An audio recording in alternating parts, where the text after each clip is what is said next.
What if everything you thought you knew about reality was wrong?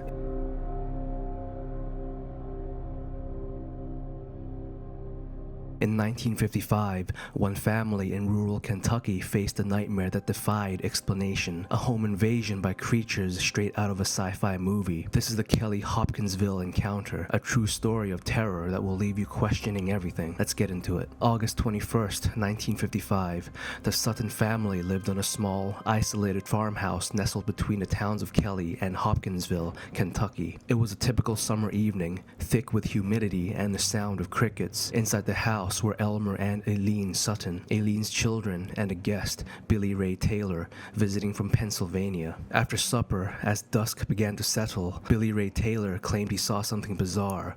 He described a glowing, saucer-shaped object that flew silently over the house, descending into a nearby wooded gully. He tried to explain what he saw, but the others were skeptical. Little did they know, Billy Ray's sighting was just the opening act of a night of terror. A short time later, the family dog, usually calm and quiet, began barking and howling ferociously at the back of the house. Elmer Sutton, curious and a little uneasy, grabbed a shotgun and cautiously approached the back door. He peered out into the darkness, illuminated only by a dim porch light. That's when he saw it. Standing in the yard was a creature unlike anything he could have imagined. It was small, only about 3.5 feet tall, with a disproportionately large, bald head. Its eyes were large and glowed with an eerie yellow light.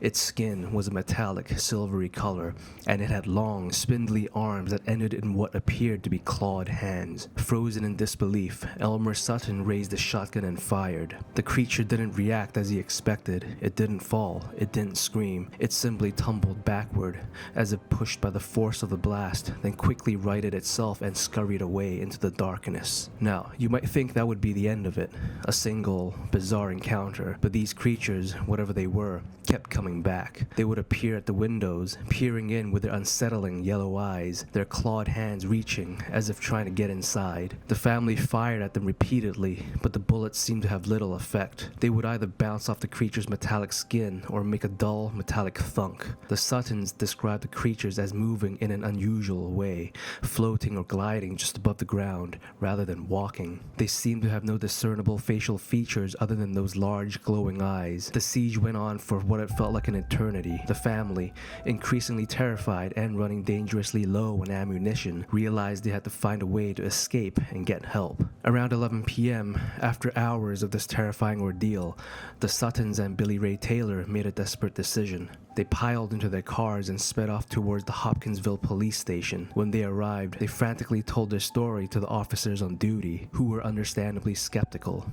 Despite their doubts, the police decided to investigate. They arrived at the farmhouse to find it eerily quiet. There were no creatures to be seen, only the scattered spent shotgun shells in the yard. The police searched the surrounding area thoroughly, but found nothing. The Suttons and Taylor stuck to their story, but the incident was largely dismissed by authorities and the media. Yet, the Kelly Hopkinsville encounter has persisted in UFO and paranormal lore, becoming one of the most well-known and debated cases of its kind. So, what did the Sutton family and Billy Ray Taylor encounter that night?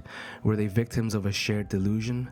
Did they misidentify some nocturnal animals under strange circumstances? Or did they, as they claimed, come face to face with something truly extraordinary, something not of this world? The truth remains elusive, a chilling reminder that the universe holds mysteries we may never fully understand. The Kelly Hopkinsville encounter, a chilling reminder that the universe is full of unanswered questions. What do you think happened? Share your theories in the comments.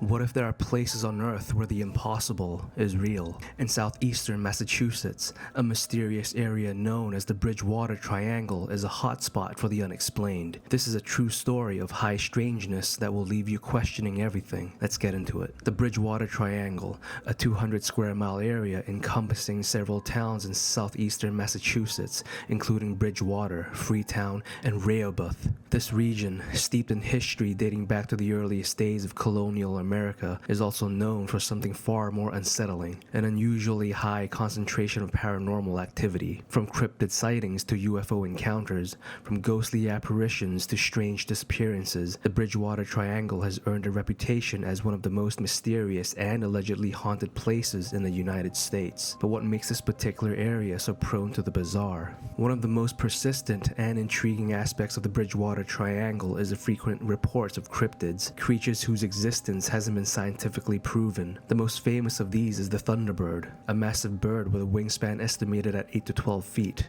Sightings of these enormous birds have been reported for centuries, dating back to Native American legends. Another recurring cryptid is the so-called Pugwudgie, a small humanoid creature from Wampanoag folklore, often described as mischievous or even malevolent. While these stories might seem more like mere folklore, the sheer number of eyewitness accounts spanning generations lends a certain weight to the possibility that something is out there in the woods and swamps of the Bridgewater Triangle. Beyond cryptids, the Bridgewater Triangle is also a hotspot for UFO sightings. Reports of strange lights in the sky, unidentified aerial objects, and even alleged alien encounters are common. Some researchers believe that the area's unique geological features, particularly its high concentration of quartz, might somehow attract or amplify paranormal phenomena, including UFO activity. In addition to UFOs, the Bridgewater Triangle is rife with reports of more traditional paranormal phenomena. Ghostly apparitions have been seen in the Hockomock Swamp, also known as the Devil's Swamp, a vast and forbidding wetland at the heart of the triangle. Orbs of light, unexplained noises, and feelings of intense dread are frequently reported by visitors to the area. The combination of these diverse phenomena has led many to believe that the Bridgewater Triangle is a place where the boundaries between our world and others are usually thin. The history of the Bridgewater Triangle may offer some clues to its unusual nature. The area was the site of numerous conflicts between early European settlers and Native American tribes, leading to bloodshed and displacement. Some believe that the lingering trauma of these events has left a psychic residue on the land, contributing to the paranormal activity. Others point to the area's geological formations, its magnetic anomalies, or even the presence of ancient Native American burial grounds as possible explanations. Whatever the cause, the Bridgewater Triangle remains a place of mystery and intrigue, a magnet for those fascinated by the unexplained. Is the Bridgewater Triangle truly a paranormal hotspot, a place where the veil between worlds is thin? Or are the stories simply the result of folklore, misidentification, and the power of suggestion? The truth, as with many mysteries, remains elusive, leaving us to ponder the limits of our understanding. The Bridgewater Triangle, a chilling reminder that the universe is full of unanswered questions. What do you think is going on there? Share your theories in the comments.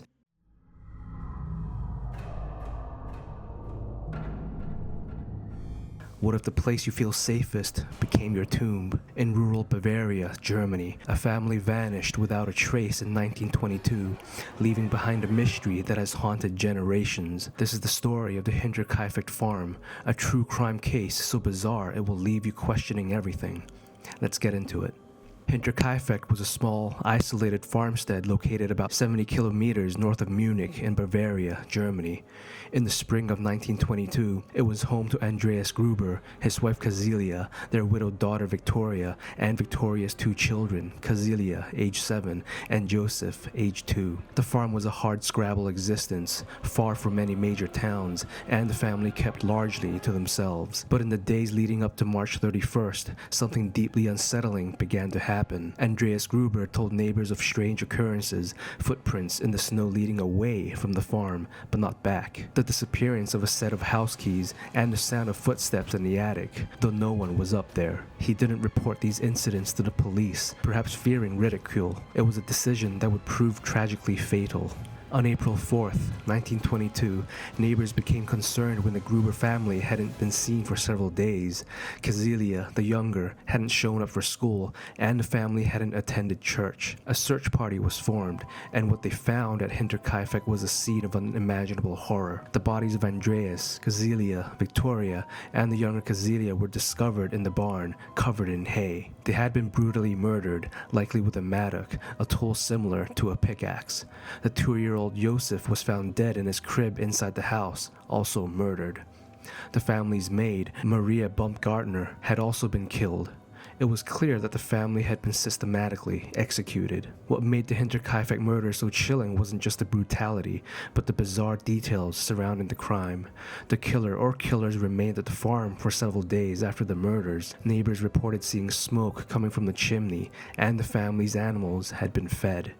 Someone had been living at the farm, eating meals and tending to the livestock while surrounded by bodies of the victims. Furthermore, no money or valuables were taken from the farm, ruling out robbery as a motive. The investigators found a strange lack of footprints in the snow around the farm, suggesting that the killer knew the property well and was careful to avoid leaving tracks. The murder weapon, a mattock, was found at the scene, but it couldn't be definitively linked to anyone. The case quickly became a sensation, gripping Germany and baffling investigators. Despite a thorough investigation, which involved hundreds of suspects and countless leads, the Hinterkaifeck murders remains unsolved to this day. Theories abound, ranging from a disgruntled former farmhand to a jealous lover to a vengeful neighbor. Some even speculate about supernatural involvement, given the strange events leading up to the murders. The lack of a clear motive, the bizarre behavior of the killer after the crime, and the complete absence of confession or conviction have cemented Hinterkaifeck's place as one of Germany's most enduring and unsettling mysteries. Who committed the horrific crimes at Hinterkaifeck Farm? What was their motive? And why did they linger at the scene for days afterwards? The answer to these questions remain lost to time, leaving Hinterkaifeck a chilling reminder of the darkness that can lurk in most unexpected places. So finally, the Hinterkaifeck murders, a chilling reminder that the universe is full of unanswered questions.